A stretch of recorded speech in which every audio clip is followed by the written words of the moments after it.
What's going on, guys? It's Greg here, aka NYPrepper.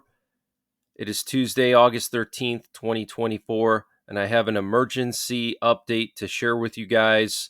Right now, it is 15:20 Eastern Time here in the United States, and I wanted to update you guys on the situation in the Middle East and in Eastern Europe. So, we have some major breaking news coming in. Apparently, Secretary of State Anthony Blinken has postponed his trip to the Middle East and won't travel to the region tonight as planned due to uncertainty about the situation, according to two sources telling journalist Barak Ravid. And Barak Ravid is a journalist for Axios. So this is huge news, guys. Also, the White House released a joint statement with France, Germany, Italy, and the UK calling on Iran to stand down in its ongoing threats of military attack against Israel and promising serious consequences if the attack takes place. Okay, so you can see for immediate release August 12th. And it says here on the bottom, we call on Iran to stand down its ongoing threats of a military attack against Israel and discuss the serious consequences for regional security should an attack take place. So this is very, very serious. They're warning Iran, don't do it. And a reporter for the BBC by the name of Nafise Kakhnavard said that according to his sources, U.S. forces in the Middle East have been on standby, expecting that Iran and Hezbollah would retaliate since Saturday, and no one seems to know when or even if, a U.S. military official told him. And an IRGC commander confirmed that an attack is coming. He said, quote, "It may seem that it is too late for a response and revenge, but the enemy is enduring great pressure while waiting. We are waiting the command of the supreme leader, whether it is for patience and perseverance or for retaliation," said commander of the Ashura Corps Asghar Abbasgolizadeh on Tuesday. Okay, so this high-level IRGC commander saying that it's coming. And the U.S. envoy to the Middle East said the U.S. is now asking Turkey and other allies in the region to pressure Iran to stand down. And Iran has rejected European calls for restraint. Iran's foreign ministry says calls for restraint regarding Israel from France, Germany, and the UK lack political logic and contradict principles of international law. Wow. And the U.S. has approved an $18 billion defense deal with Israel involving the sale of F-15 fighter jets. And the U.S. State Department approved another deal to sell medium-range air-to-air missiles to Israel worth $102 million. And that's on top of all the equipment that the Biden administration finally released to Israel a week ago. All those 2,000-pound bombs that the Biden administration was holding up that they didn't want to give to Israel, they released all of that because they know Israel's going to need it soon.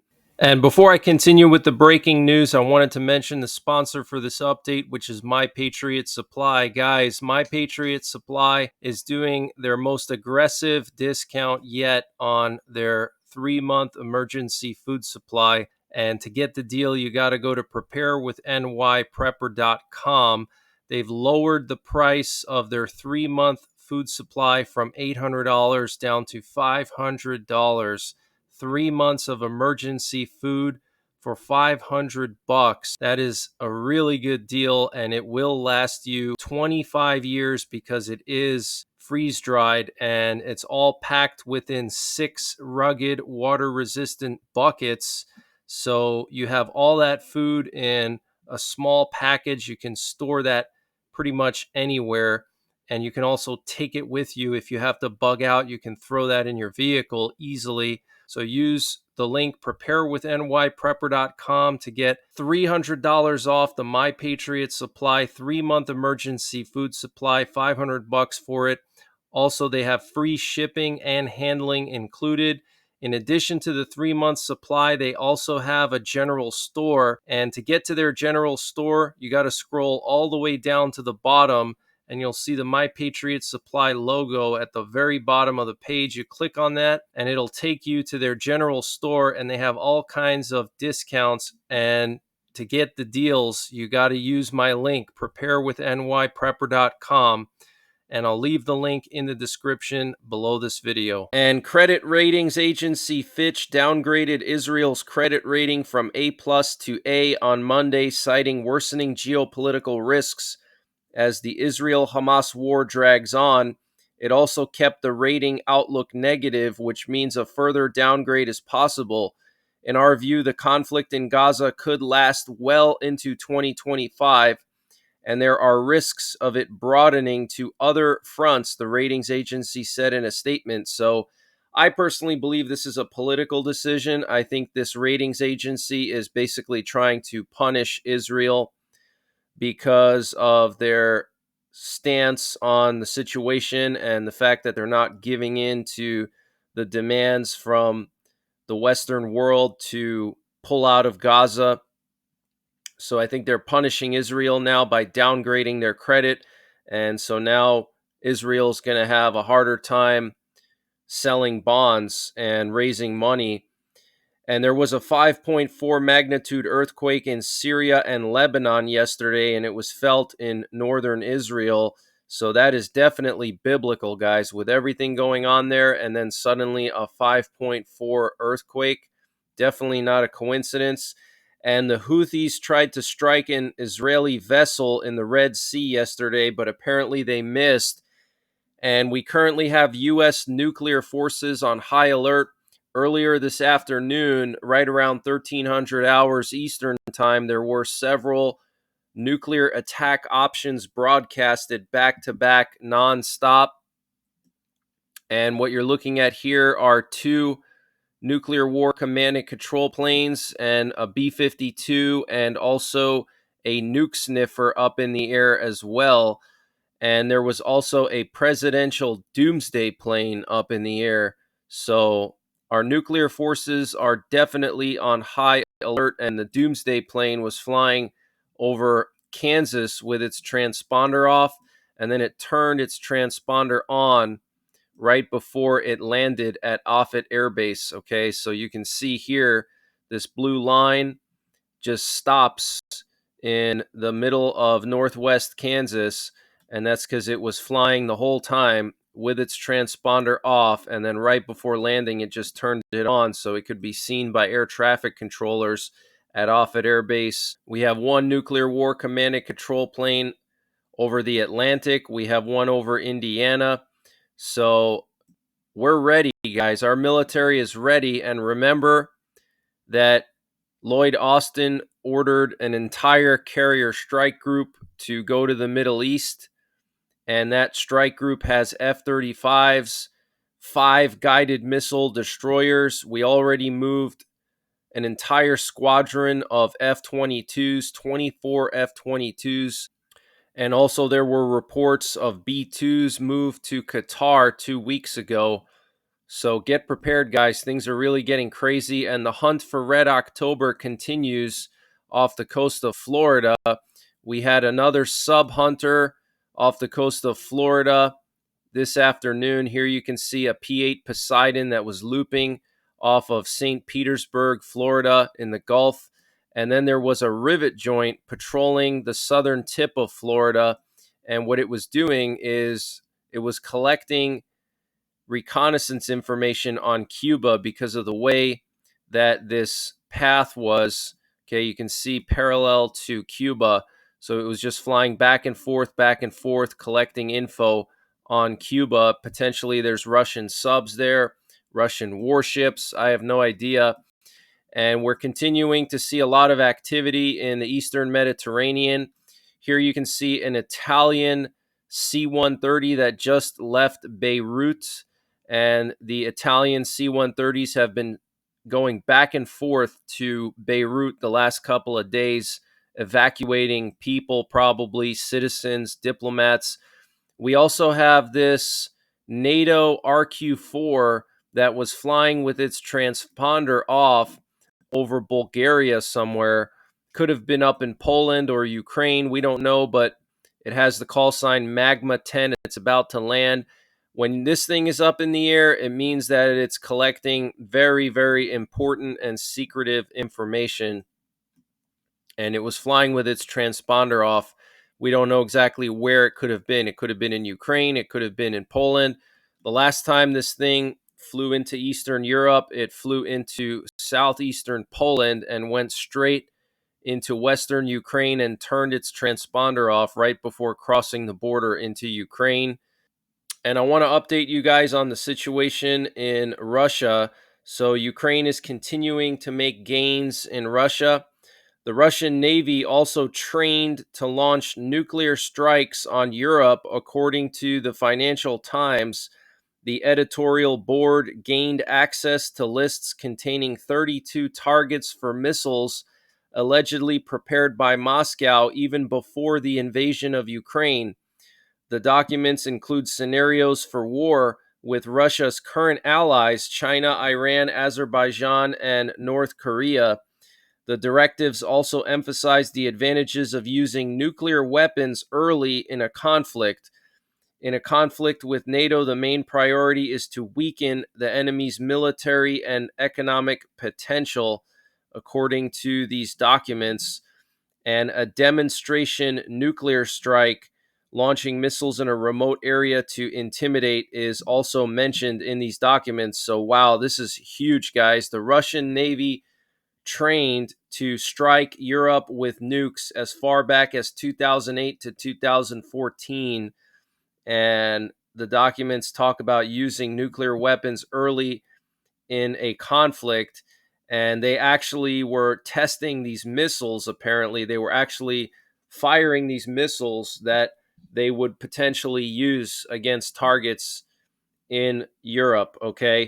And the commander-in-chief of Ukraine's military, Oleksandr Syrsky, reported this morning to President Zelensky of Ukraine that in the last 24 hours, Ukrainian forces advanced 1 to 3 kilometers in various directions of the Kursk Oblast in Russia, an area of about 40 square kilometers. And he confirmed that 74 villages or settlements are now under control of Ukraine. Okay, so Ukraine is now controlling 74 settlements, guys. That is insane. And what you're looking at here is a satellite map showing the location of fires. And here you can see the Kursk Oblast, and here's the Ukrainian border. And you can see all these fires here from Belgorod all the way up to Kursk and along the border here with Ukraine. But you can see some of these fires are pretty deep into Russia, okay? You're looking at 20 miles from the Ukrainian border. So we can see just by looking at where the fires are, where most of the action is. And you can see it's concentrated right here, right over the border from Sumy. And apparently Britain has refused to give Ukraine permission to use Storm Shadow missiles in Russia's Kursk region, according to the Telegraph. And 2,000 Russian soldiers surrendered in Kursk, according to leaked Russian documents. Wow, 2,000 Russian soldiers surrendered. That is insane. And the entrance into the Krasnaya Yaruga district of the Belgorod region will now be closed, according to the Russian authorities in the area. So Russia closing off some kind of entrance to a district in Belgorod. And very loud kabooms were heard in Kurchatov, which is the city where the Kursk nuclear power plant is located. And the Kursk nuclear power plant is one of the 3 largest nuclear power plants in Russia. And here's the video footage of the kabooms in Kurchatov, literally right where this power plant is located.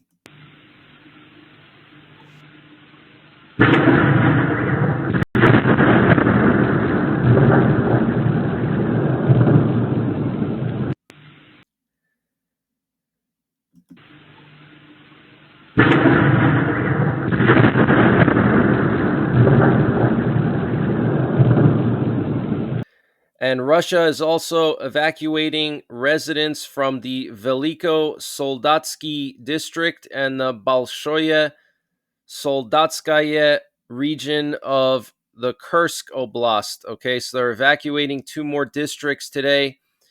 And we have a summary of Russia's counterattack so far, according to a prominent Ukrainian mill blogger. He said Russian forces have increased in the Kursk Oblast to around 10,000, mostly around Martinovka, which is on a highway towards Kursk. The main forces are slowly arriving for a counterattack near Suja, and Suja is the village that has the natural gas metering station that delivers natural gas to Europe that Ukraine has now taken under their control, and they have completely destroyed the administrative buildings there. And fighters with combat experience arrived, drawn from other directions. Drone operators, artillery, and other things are also arriving. And of the total number by eye, more than 50% of these Russian troops have combat experience, and the rest are conscripts. And I have seen videos of some of these Russian troops that the Ukrainians have captured, and a lot of them look like they're 18, 19, 20 years old. They look very, very young. And here we have a picture coming out of Kurchatov. This is the village where the Kursk nuclear power plant is located, and it shows what appears to be an air defense missile going up into the air. You can see the contrail there. And the Lithuanian defense minister told the Ukrainian president that Russia is now moving troops from Kaliningrad into Kursk to reinforce Kursk. And the Russian envoy to the UN said Putin's peace proposal involving Ukraine surrendering all of the occupied territories is no longer on the table. He said, quote, generous Putin's proposal from June to end the war is no longer actual. So it's funny, he says generous Putin's proposal, okay, basically saying if Ukraine surrenders the territories that Russia has conquered, then Russia will graciously stop attacking Ukraine. I mean, that is just crazy. So Putin no longer interested in any kind of peace. It's only going to escalate from here. And now Putin has exactly what he needs to use nuclear weapons. We know that Putin has wanted to use nuclear weapons for a very, very long time.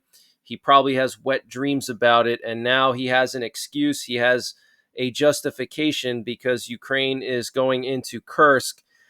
And Belarus will fully exercise its right to self-defense using all available means, forces, and capabilities, the Belarus representative to the UN said today when speaking about the alleged Ukrainian drone overflight over Belarus's territory, okay? So threatening Ukraine. And John Kirby, the Pentagon spokesman, gave advice to Putin if he's concerned about the situation in Kursk. He said, quote, if Putin doesn't like something, get out of Ukraine and stop the war. So very strong words there from John Kirby. And we have an update from the IAEA on the situation at Zaporizhia nuclear power plant. We had that cooling tower that was on fire a couple days ago, and there was black smoke coming from it. Well, it appears that the fire came from inside of the cooling tower, and it was not caused by tires being burnt or drones hitting the cooling tower. They say it was caused by something burning where the spray nozzles are inside of the cooling tower. So they also found plastic droplets everywhere and evidence of burnt plastic. So let me read to you what they said here.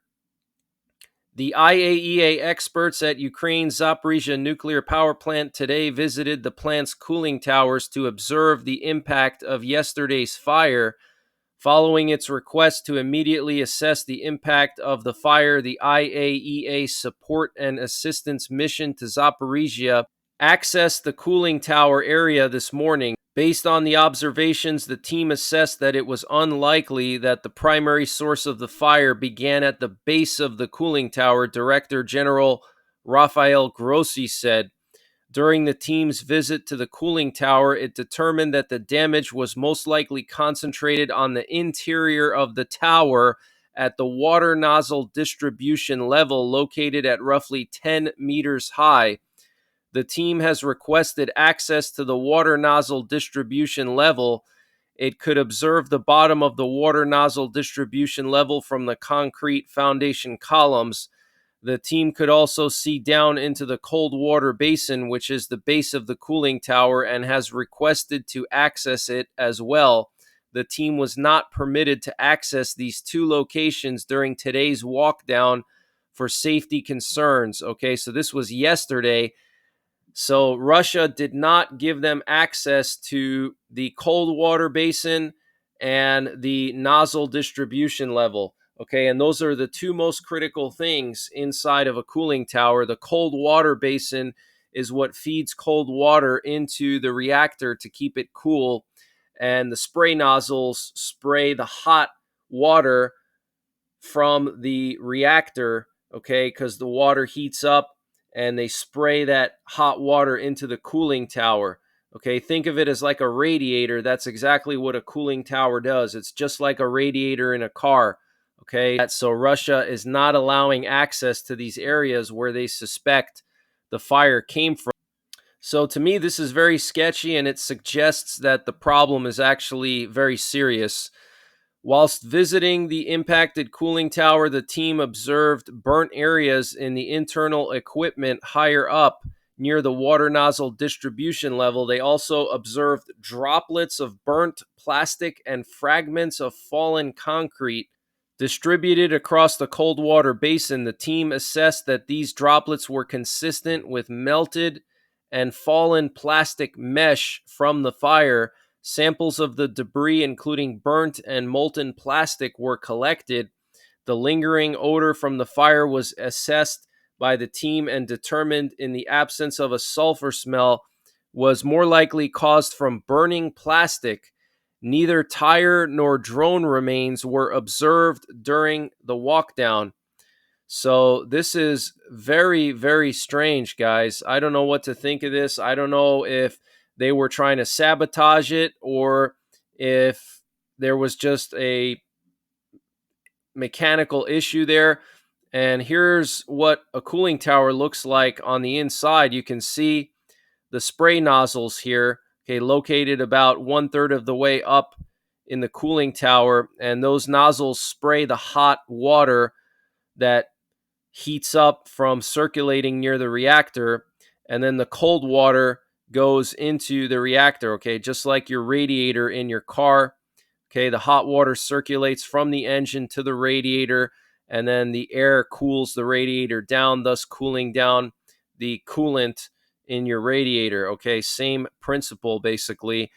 And we had more Australian C-130s go to Cyprus last night. And remember, Cyprus said that they would assist in evacuating people from Lebanon. So I have no doubt that Australia is evacuating citizens from Lebanon with these C-130s. And we had two Eurofighter Typhoons from the UK flying over Israel and Jordan earlier this morning, along with an aerial refueler. And we had a concerning amount of reconnaissance over Poland. I've never seen this kind of reconnaissance over Poland before. What's most interesting is there was an AWACS plane looping near Warsaw. And then there was Jake 17, which is a U.S. Air Force rivet joint that always goes to Poland and the Baltics. But this time it was actually going back and forth east to west in southern Poland, which is very interesting. And it was facing in the direction of Kaliningrad. So this tells me they're trying to collect a lot of information on Kaliningrad. And then this British reconnaissance plane in Latvia was doing something I've never seen before. It was going back and forth, okay, parallel to Kaliningrad in Latvia. And then we also had two Polish border guard planes patrolling the border with Belarus, right near where Russian forces and Chinese forces have massed on the border of Poland. And here's another shot of more reconnaissance at the same time. You can see there was also a Swedish reconnaissance plane in the Baltic Sea. And then there was some kind of aerial refueler here and potentially another reconnaissance plane. So massive amount of recon here. And speaking of Poland, next month in mid-September for 2 weeks, I'm going to be traveling there mostly to visit family. I haven't gone there in a couple of years because of the COVID situation, and I want to go there before war breaks out. So I'm going in mid-September for 2 weeks. So during that time, I'm not going to be doing as many updates, but I will bring my equipment with me, and I'm going to try to set up the 24/7 streams from my hotels. And if I do have time, I will try to record updates, but no guarantees. But I will at least have the 24/7 streams going from my hotel. Okay, so you can check up in the streams for any updated info, and I'll be checking in and out of the chat there. And I want to update you guys on Tropical Storm Ernesto. It looks like it's heading straight for Bermuda.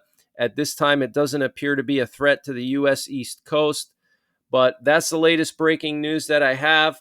I will be back later on tonight with more breaking news. I do have my 24/7 live stream going on right now where I keep it updated with the latest information. I have flight trackers and I have the nuclear forces radio frequencies in the background.